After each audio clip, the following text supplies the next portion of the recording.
22 नवंबर 2024 को थाना बद्दोसराय के ग्राम बरोलिया की निवासिनी वादनी ने थाना बद्दोसराय पे एक कंप्लेन किया कि एक कंपनी है जिसका नाम दगरोनी urban multi state credit and thrift cooperative society है, जिसको LUCC के नाम से जाना जाता है। और इस कंपनी ने इनको एक कूट रचित बॉन्ड दिया करीबन 1,25,000 रुपये का, और वो इन्होंने फ्रॉड किया और वो कंपनी बंद करके कंपनी के जो ओनर हैं, एजेंट हैं, वो भाग गए। इस संबंध में थाना बद्दोसराय पे मुकदमा अपराध संख्या 289/2024 सुसंगत धाराओं में पंजीकृत किया गया बनाम राम नरेश आदि 8 नफर व्यक्तियों के अगेंस्ट।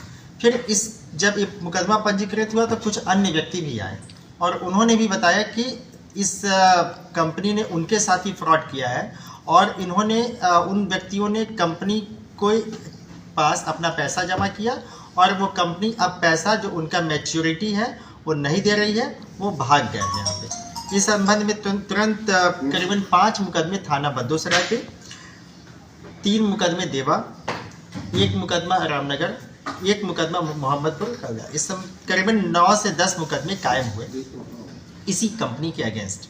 इस कंपनी के मोडस ऑपरेंडी ऐसी थी कि कंपनी ने अपने आप को कृषि मंत्रालय से एक सोसाइटी के रूप में रजिस्टर कराया और जो इसका अभी जो उपनियम है बायोलॉज, उसके हिसाब से इस कंपनी का था कि ये सीमांत किसानों को या किसानों को के बेहतरी के लिए काम करेगी और कोऑपरेटिव बनाएगी, यानी समूह बनाएगी। इसकी आड़ में इन्होंने क्या किया कि अपने लोगों को जो इनके कस्टमर को उन्होंने 13-14 रुपये का एक मेंबर बना दिया, लेकिन ये एक तरीके का एक मास्क मेंबरशिप था, यानी कि वाकई में मेंबर उनको पता ही नहीं था कि मैं मेंबर हूँ। वो तो अपने आप को सीधे सिर्फ ये समझते थे कि पासबुक ओपन कराने के लिए मुझे 13-14 रुपये देने हैं, मैं मेंबर हूँ। यह बात किसी भी कस्टमर को नहीं पता थी। उनको यही पता था कि यह कंपनी है और उसके कस्टमर हैं, जैसे बैंक में होते हैं। फिर एक कंपनी उनमें से जितने भी ऐसे व्यक्ति थे जो उनके कस्टमर होते थे, उनसे कुछ निश्चित पैसा जमा कराती थी, RD यानी रिकरिंग डिपॉजिट और फिक्स्ड डिपॉजिट और अन्य स्कीमों में। कुछ 1 बरस के होते थे, कुछ 2 बरस के, और इनका था कंपनी का कि हम आपको 5.5 बरस में ही पैसा दुगना करके दे देंगे। और इस जो आप समझिए कि बैलून ऐसा जो परफोरेटेड जो सॉलिन टाइप का एक वादा इन्होंने किया, जो कि जिसकी कोई ज़मीनी हकीकत नहीं थी, इसके झांसे में इन्होंने अनेकानेक कस्टमर को अपनी गिरफ्त में लिया और पैसे जमा कराए और उन्होंने अपने इन कस्टमर्स को पैसे अदा भी नहीं किए। इसमें यह है कि एक कंपनी जो है वो इसका जो रजिस्ट्रेशन है, उसका जो डोमेन एरिया है वो उत्तर प्रदेश और दिल्ली है, लेकिन इन कंपनी ने उत्तराखंड में भी अपना बिजनेस स्टार्ट किया और अन्य स्टेट में भी किया, जबकि उनका वहाँ पे डोमेन नहीं था। एक और चीज़ अभी विवेचना के दौरान प्रकाश में आई है कि कंपनी ने जिस स्थान को अपना हेड ऑफिस बताया, यानी जिस स्थान के सापेक्ष इस कंपनी का रजिस्ट्रेशन हुआ, वहाँ पर यह कंपनी काम ही नहीं करती है। रोक लीजिए। वहाँ पर एक कंपनी काम ही नहीं करती है। इस समय एक कंपनी वहाँ पे नहीं है।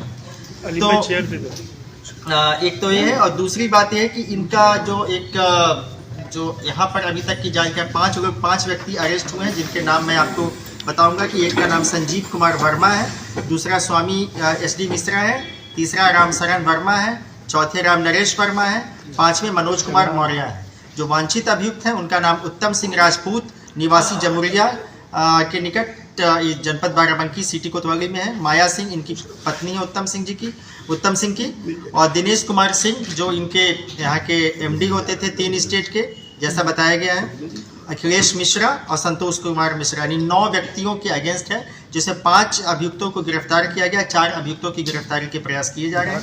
बरामदगी में कई अन्य पासबुक बरामद हुए हैं, कई कंप्यूटर सिस्टम्स और इनके खाते बरामद हुए हैं। 2 इनकी एक फॉर्च्यूनर कार और एक SUV बरामद हुई है। कुल मिला के एक कंपनी एक नॉन रजिस्टर्ड कंपनी थी। रिजर्व बैंक ऑफ इंडिया से इसका कोई रजिस्ट्रेशन नहीं था, जो कि अभी तक ज्ञात हुआ है। दूसरा, एक कंपनी को अधिकार ही नहीं था FD करने का या RD करने का, लेकिन इसके बावजूद इस कंपनी ने इस तरह के वित्तीय कामों को किया जबकि यह एक कोऑपरेटिव संस्था थी। यदि इसका रजिस्ट्रेशन हुआ भी था तो कोऑपरेटिव के तौर पे हुआ था, न कि एक नॉन बैंकिंग कंपनी के तौर पे हुआ था। जिले में कितनी ब्रांचेस हैं और अभी स्टेटस क्या है? अभी तक के प्राप्त जानकारी के अनुसार जो संजीव कुमार जो वर्मा है, ये यहाँ पे का मुख्य है और इसके पास 55 से 56 इसके अधीन ब्रांच थी। करीबन जैसा अभी तक जो प्राइमा फेसाई देखा गया है कंप्यूटर स्टेटमेंट के अनुसार, संजीव कुमार वर्मा का वार्षिक टर्नओवर 25 करोड़ रुपए था। ऐसे 12 व्यक्ति उत्तम सिंह को रिपोर्ट करते थे, जो कोर कमेटी मेंबर है, और इस कोर कमेटी के मेंबर के ऊपर एक सीएमडी है जिसका नाम अभी इन सब अभियुक्तों से पूछताछ में समीर अग्रवाल करके आया है। अभी इसके संबंध में जांच की जा रही है। तो ब्रांचेस बंद हो गई सब क्या, जो 55 है? हाँ, जितनी ब्रांचेस के बारे में पता हुआ वो पुलिस ने उसको विवेचना के दौरान उसको अपने अभिरक्षा में लिया है और वहाँ पर फर्क बनाकर अन्य आवश्यक कार्रवाई सुनिश्चित की जा रही है।